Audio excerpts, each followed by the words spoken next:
자, 금융 칼럼 하겠습니다. 오늘 국민동당 후보 선출하는 날입니다.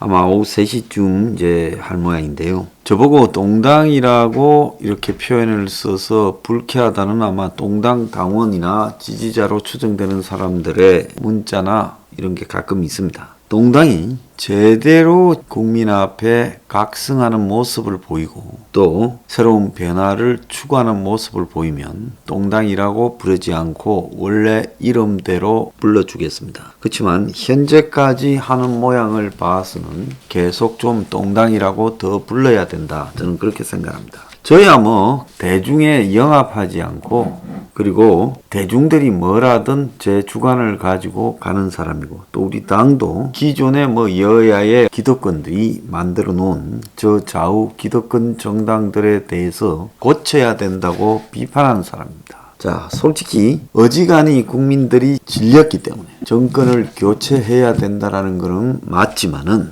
대부분 여기에 함정이 있습니다. 이쪽이 워낙 지금 친북 좌파 정권의 포퓰리즘이나 국가 망치기에 대해서 질린 사람들이 정권을 바꾸어서 바로잡자고 또 반대편에 던져주지만은 그 반대편이 잡아서 또 제대로 할 리가 없습니다. 그래서 끊임없이 솔직히 말하면 좌우라는 타이틀만 달고 있지 결국 좌파 기득권이죠. 이재명의 대장동이나 성남에서 해 먹은 것들을 보면 전부 기득권이라고 봐야 되지 않겠습니까? 문은 안 그렇습니까? 그래서 이것들이 이름은 진보고 이름은 친북을 달고 주사를 달고 있지만 실제로는 기득권이고 마찬가지로 보수를 단 것들도 기득권이다라는 부분에 대해서 우리가 그 인식을 절대로 버리면 안 된다. 그런 인식 하에서 정권을 교체할 필요가 있다라는 부분에는 제가 인정을 합니다. 그래서 우리도 서둘러서 후보를 내고 우리 마이웨이를 하지 않고 여러 가지 상황을 보면서 조율하고 있는 겁니다.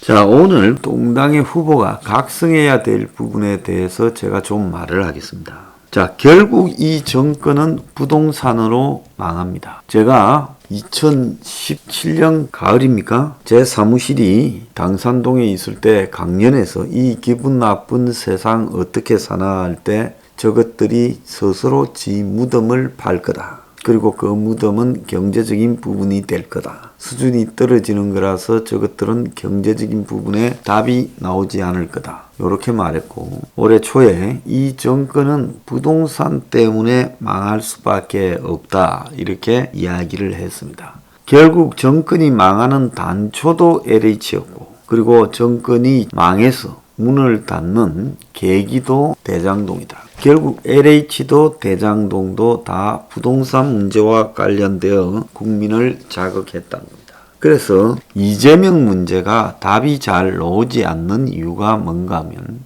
이재명이가 대장동 문제에서 탈출이 쉽지 않다는 겁니다.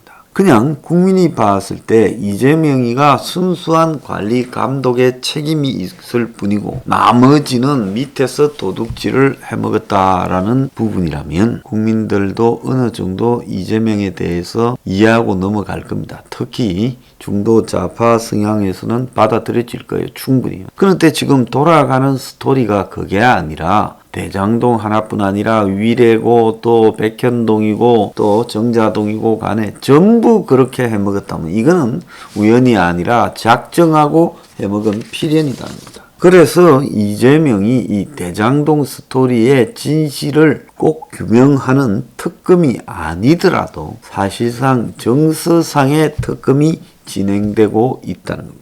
그렇기 때문에 이재명은 지금 이 수렁에서 빠져나오기가 거의 불가능하다 이렇게 보고 있습니다. 제가 이 정권이 문가리 지지율 그리고 정권 교체를 원하는 국민들의 비율 그리고 더 나아서 대선 후보 지지율 등 총체적인 부분에서 다 최근에 무너지고 있다는 겁니다. 지난주까지만 해도 정권의 막판 쥐어짜기가 어느 정도 성공해서 이재명의 지지율이 최근에 다시 기사회생을 하는 듯 보이고 야당에 지금 이 정권이 되지 않기를 기대하는 후보가 지금 침체 상태에 빠지고 이런 것들이 나타났지만은 이번 주 접어들면서 이제 이런 일을 막고 있는 언론사들이나 여론조사 회사들이 슬그머니 발을 빼는 양상이 다가옵니다. 왜? 똥당의 후보 경선이 오늘 이제 나오는데 후보 경선 내용을 보면 자기들이 지금까지 주장해왔던 그런 말들이 가짜라는 게 입증이 되기 때문에 미리 발을 조금 빼는 게 낫다고 생각했죠. 그래서 문가리의 지지율이 지금 MBS라고 4개 여론조사 공동으로 발표하는 게 있습니다. 주로 좌파 진영이 이 조사를 많이 이용을 하지요. 그리고 굉장히 좌파 진영에 유리하게 나오고 문이 싫어하는 사람들에 대해서는 불리하게 나오는 여론조사로 저는 보고 있습니다. 그런데 거기에 문의 국정운영 지지가 긍정이 39, 부정이 55, 민주당의 지지율이 27, 한 주간에 8% 떨어졌습니다. 문은 지지율이 한 주간에 5% 떨어졌어요. 동당이 38%로 7%가 올랐습니다. 그리고 윤석열, 홍준표가 다 35고 이재명은 윤석열과는 35대 30, 홍준표와는 35대 27 등으로 나오면서 이재명의 지지율이 여러 측면에서 지금 무너지고 있는데 이거는 이 조사뿐만 아니라 다른 조사에서도 비슷하게 나옵니다. MBN 여론조사에서는 윤석열 32.9, 이재명 29.3, 홍준표 18.4 자 이렇게 나오고 있습니다. 그리고 국민의힘 지지도는 MBN 조사에서 42 그리고 더불어민주당 지지도는 26.4가 나오고 있습니다.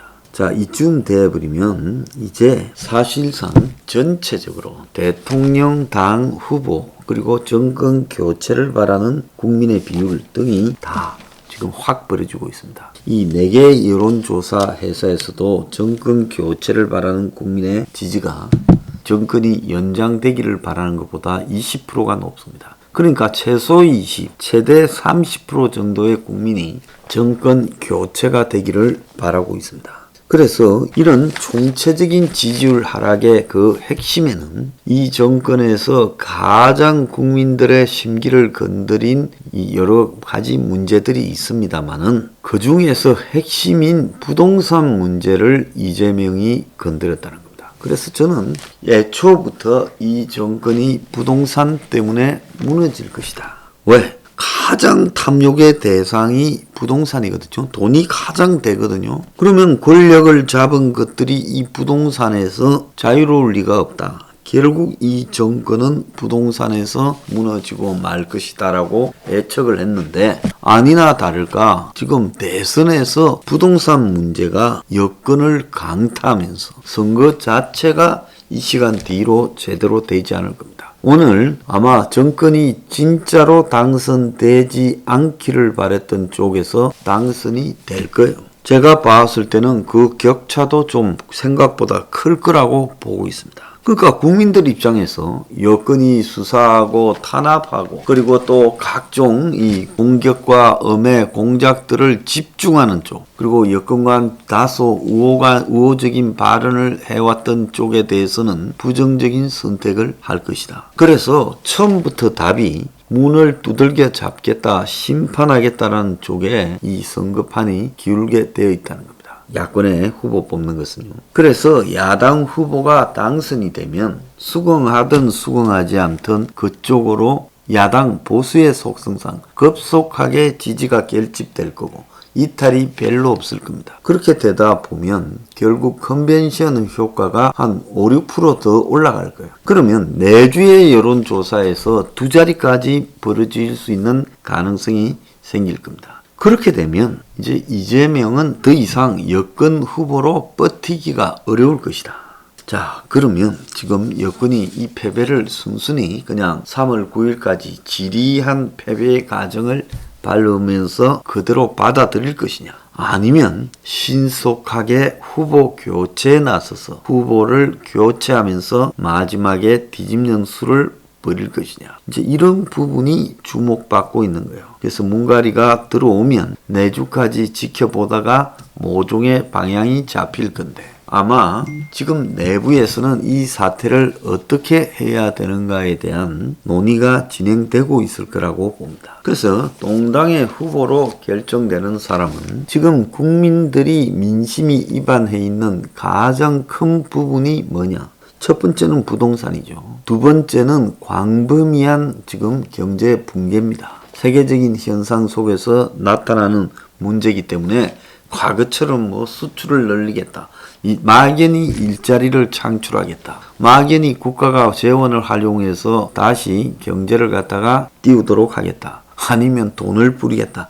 이런 상투적인 이야기로는 되지 않는다. 그래서 한국 경제의 저성장이 장기화되고 상황이 더 나빠질 수도 있다라는 것을 차라리 인정하면서 그 속에서 경제를 바라보는 패러다임을 바꾸는 것이 더 솔직하다. 그래서 할 노력들은 해봐야 되겠지만은 옛날식의 그런 철진한 이야기들을 반복하고 그렇게 가는 것은 그것은 대안이 될 수 없고 국민을 속이는 거다. 이런 생각을 합니다. 그리고 지금 보수 진영에 이번에 청년들이 여권에 떠나서 많이 오는데 이 청년들 다수를 향한 보수 진영의 이 프로포즈가 굉장히 극우화되어 있다는 겁니다. 저들 스스로가 부동산이나 더 나아가서 주식이나 코인의 피해자면서 투기 이런 부분에 대해서 추종하고 또 신자유주의적인 극단적인 자유우파를 추종하는 경향이 있고 실제로 자신의 삶의 기본적인 토대들을 고쳐가는 것보다는 그냥 위에 떠도는 구호상의 이슈에 집착하고 그래서 이 한국의 2030이 극단적인 극우화되어가는 경향도 동당이 참된 보수라면 바로 잡아야 된다. 한번 그렇게 몰고 가버리고 나면요. 방법이 없는 겁니다. 그래서 최근에 젊은 사람이 보수로 회귀하는데 저 가짜 진보 좌파의 염증을 느꼈어요. 근데 그 회귀를 동당 수준에서 제대로 수렴하고 있는가? 동당의 한 대선 후보가 경선 기간 동안에 젊은 사람들을 대하는 태도를 지켜보니까 굉장히 실망했고 특히 우려스러워요. 그 사람들 상당수가 극우적인 성향을 갖고 있다. 그렇게 몰고 가서는 안 됩니다. 젊은 사람한테 아부하려 하지 말고 그들 앞에 잘못된 건 잘못됐다고 이야기를 해야 됩니다. 또 솔직히 지금 나타나고 있는 한국 사회의 어려운 부분을 용기 있게 고쳐야 된다고 말을 할 줄 압니다. 민노총, 정교조, 레노자 문제, 그리고 공산품 가격의 담합 문제, 부동산 카르텔 문제를 다 지적을 하고 고치겠다고 말을 할 수 있는 용기를 가져야지. 좌파 기득권, 우파 기득권이 두렵고 뒤에서 돈 찔러주는 놈이 두려워서 말하지 않는다면 이 보수는요. 희망이 없습니다. 그래서 잘못하면 집권하고도 금방 무너질 수 있다. 그 전략을 또 쓸지 몰라요. 지금 안 되면요. 그래서 이기는 것이 중요한 게 아니라 어떤 자세로 이기고 어떤 생각으로 이기는가가 더 중요하다. 이렇게 봅니다.